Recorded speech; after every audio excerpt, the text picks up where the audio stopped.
ইলিশ বিরিয়ানি শুনলে বাঙালির জিভে জল। এই উৎসবের মরশুম আর তার ওপরে ইলিশের সময়। তো চলুন আমি কিভাবে ইলিশ বিরিয়ানি রান্না করেছি আপনাদের সাথে শেয়ার করে নিই। ইলিশ বিরিয়ানি রান্না করবার জন্যে আমি নিয়েছি লম্বা দানার সেদ্ধ বাসমতি চাল। চালটাকে আমি 1 ঘন্টা ভিজিয়ে রেখেছি। চাল ভিজিয়ে রাখলে কিন্তু বিরিয়ানির ভাতগুলো লম্বা লম্বা হয়। চাল আমি ভালো করে ধুয়ে ছেঁকে নিয়ে নিয়েছি। এই চালটাকে সেদ্ধ করবার প্রসেসটা আমি একটু বলে দেব। যারা জানেন তারা অনুগ্রহপূর্বক এই জায়গাটা স্কিপ করে যাবেন। এখানে আমি নিয়ে নিয়েছি 1 টেবিল চামচ পরিমাণ লবণ, আর নিয়ে নিয়েছি কিছু মশলাপাতি। 20 গ্রাম গোটা গরম মশলা নিয়ে নিয়েছি। তার মধ্যে দারুচিনি আর ছোট এলাচের সংখ্যাটা কিন্তু বেশি, আর লবঙ্গ আমি কমই নিয়েছি, মাত্র 4 টুকরো। আর নিয়ে নিয়েছি 2টো স্টার অনিস, আর কিছু পরিমাণ তেল আমার লাগবে। তো আমি একটা বড় হাঁড়ি করেই চালটাকে রান্না করে নেব। তার জন্যে আমি দিয়ে দিচ্ছি অনেকটা পরিমাণ জল।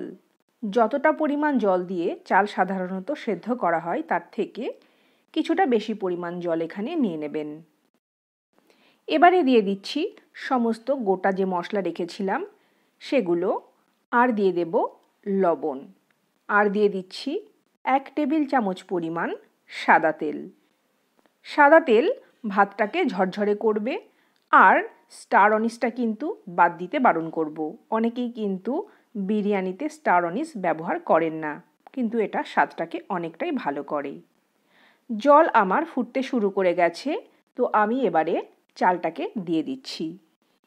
যতক্ষণে চাল সেদ্ধ হচ্ছে আমি দেখে নিই কী কী মশলাপাতি দিয়ে আমি রান্নাটা করেছি। এখানে আমি 6 পিস ইলিশ মাছ নিয়ে নিয়েছি। লেজা আর মুড়ো আমি আলাদা করে রেখে দিয়েছি, ওটা অন্য কোনো পদে ব্যবহার করা হবে। যেহেতু আমি 3 জনের জন্য বিরিয়ানি রান্না করছি, প্রত্যেকের জন্যে 2 পিস করে মাছ। উঁচু উঁচু 2 টেবিল চামচ পরিমাণ টক দই আমি ফেটিয়ে নিয়েছি। কাশ্মীরি লাল লঙ্কার গুঁড়ো নিয়েছি 1 চা চামচ, এটাও আমি উঁচু উঁচু নিয়েছি। আর এখানে 50 গ্রাম বিরিয়ানি মশলা আমি ব্যবহার করছি। 1 চা চামচ পরিমাণ লবণ আর হাফ চামচেরও কম পরিমাণ চিনি এখানে আমি নিয়ে নিয়েছি। এবারে আমি সমস্ত মশলাগুলোকে একসাথে মিশিয়ে নিয়ে মশলার একটা পেস্ট তৈরি করে নেব। তার জন্যে টক দই নিয়ে নিচ্ছি, আর নিয়ে নিচ্ছি বাকি মশলাগুলো। শুধুমাত্র বিরিয়ানির যে মশলা সেটা অর্ধেক পরিমাণ ব্যবহার করব। এবার সমস্ত মশলাগুলোকে খুব ভালো করে আমি মিলিয়ে নেব।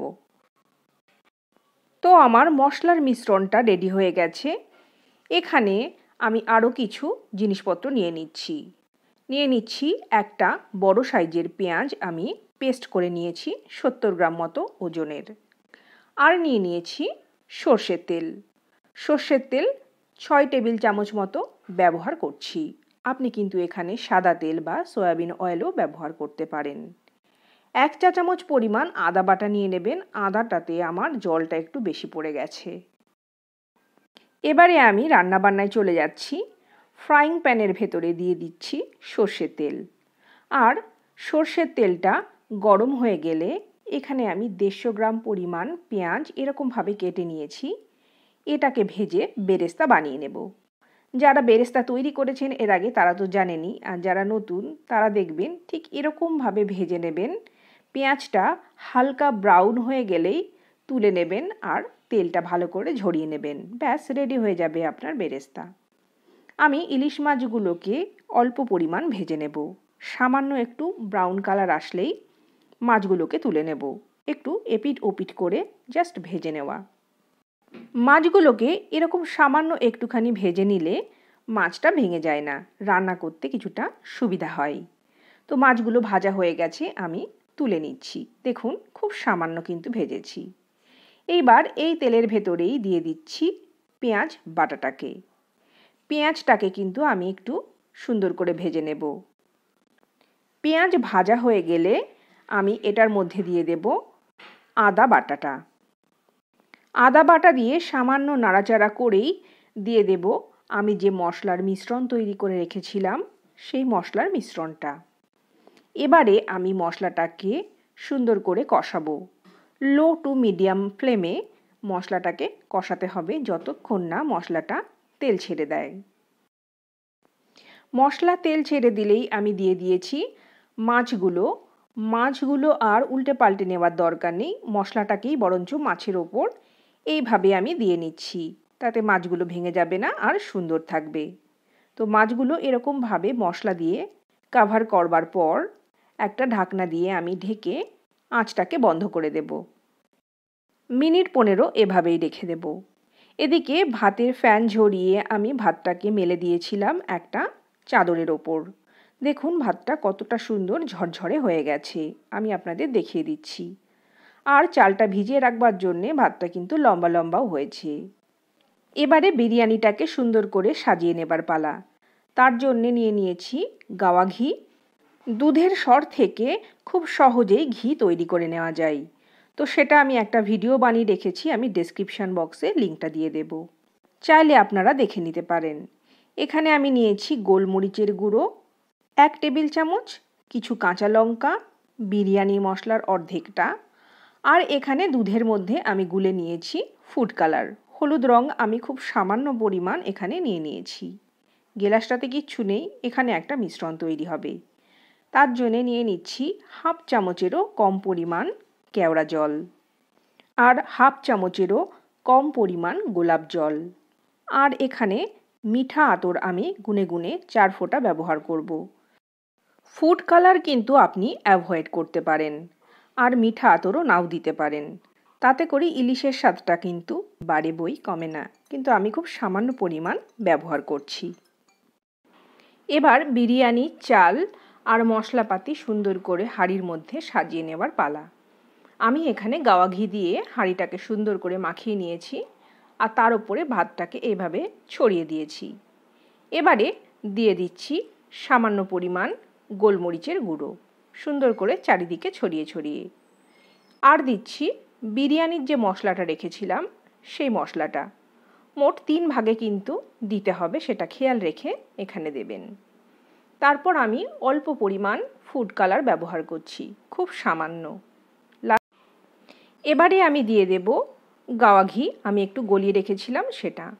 ঘি কিন্তু আপনি আপনার ইচ্ছে মতো পরিমাণ ব্যবহার করতে পারেন, আর যদি মনে করেন ঘি দেবেন না তাহলে সাদা তেল একটুখানি কড়াইতে জাল দিয়ে নেবেন। মাছটা আমি তুলে নিয়েছি আর মাছের মশলাটাকেও এরকম 3 ভাগের 1 ভাগ দিয়ে দিচ্ছি। একটা লেয়ার আমার কমপ্লিট হয়ে গেছে, তো আমি দিয়ে দিচ্ছি সাদা ভাত। তো কোনাগুলোতে খুব সুন্দর করে সাদা ভাত দিয়ে দিতে হবে। ঠিক একইভাবে আবারও একটা লেয়ার তৈরি করে নিয়ে দিয়ে দিচ্ছি মাছগুলো। ওপরে মাছগুলো সুন্দর করে সাজিয়ে দেবেন, আর মাছের ওপরে দিতে হবে খুব অল্প পরিমাণ ভাত। মাছ কিন্তু ভাতের অনেক ভেতরে দিয়ে দেয়া যাবে না। এবারে আমি সেম একই রকমভাবে সমস্ত মশলাপাতি ঘিয়ের একটা আস্তরণ দিয়ে দেব, আর দিয়ে দিচ্ছি গোলাপ জল, কেওড়া জল আর মিঠা আতরের যে মিশ্রণ সেটা। সমস্ত কিছু দেওয়া শেষ হয়ে গেলে লাস্ট যেটা দেব সেটা হচ্ছে বেরেস্তা, মানে ভেজে রাখা যে পেঁয়াজগুলো সেগুলো সবার লাস্টে দিয়ে দেব, আর কিছু কাঁচা লঙ্কা চিড়ে আমি এইভাবে সাজিয়ে দেব। একটা কথা একটু বলা বাকি রয়ে গেছে, ভাতটা কিন্তু আমি 90% রান্না করেছি, বাকি 10% এইভাবে ভেপারে রান্না হবে, তার মানে দমে রান্না হবে। এবারে আমি ভাতের হাঁড়ির মুখটাকে আটা দিয়ে খুব সুন্দর করে সিল করে দেব। ঠিক এইভাবে আটা লাগিয়ে একটা সরা বা ঢাকনি দিয়ে খুব সুন্দর করে চেপে সিল করে দিতে হবে। আর আমি এখানে নিয়ে নিচ্ছি একটা সেটআপ, একটা বড় গামলা, তার মধ্যে রেখে দিচ্ছি স্ট্যান্ড আর কিছুটা জল। জল গরম হয়ে গেলে হাঁড়ি বসিয়ে একটা নোড়া চাপা দিয়ে দিচ্ছি, যে কোনো ভারী কিছু চাপালেই হবে। আরও খানিকটা জল আমি দিয়ে দিচ্ছি। এভাবে দম দিলে বিরিয়ানির স্বাদ কিন্তু খুব ভালো হয়। আধা ঘন্টা এভাবে দম দেওয়ার পর বিরিয়ানি আমার একদম রেডি হয়ে গেছে, ঝরঝরে একদম সুন্দর ধোঁয়াটা গরম। আমি একটু পরিবেশন করে আপনাদেরকে দেখিয়ে দিচ্ছি।